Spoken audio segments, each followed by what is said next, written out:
La manifestation devait initialement se transformer en cortège jusqu'à la préfecture. Mais avec 80 participants tout au plus, les organisateurs ont préféré revoir leur copie. Le mouvement sera finalement statique. Devant le Conseil des prud'hommes, ils entendaient protester contre un décret de juin dernier relatif à l'indemnisation des conseillers prud'homaux. L'un des articles de ce décret entendait régir leur temps de travail.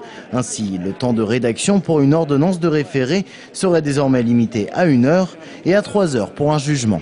J'avais fait une étude il y a environ 1 an ou 2 sur les temps de rédaction pratiqués au Conseil de Tours et on est sur des temps qui sont supérieurs. Alors, soit on nous force à travailler plus vite, soit on nous force à pas déclarer des heures. Ça va être l'un ou l'autre. C'est donc une protestation contre la forfaitisation de l'activité des conseillers prud'homaux, mais la contestation réunissait également les opposants au fichier Edwige. Un parallèle difficile à cerner, mais les organisateurs se défendent. Donc on a fait une action pour demander la suppression de ces 2 décrets parce que tous les 2 portent atteinte à la liberté, l'un des organisations, des responsables d'organisations syndicales et l'autre au juge prud'homme qui rédige et qui vont être limités dans le temps. Le fichier Edwige est encore une cible pour ces manifestants.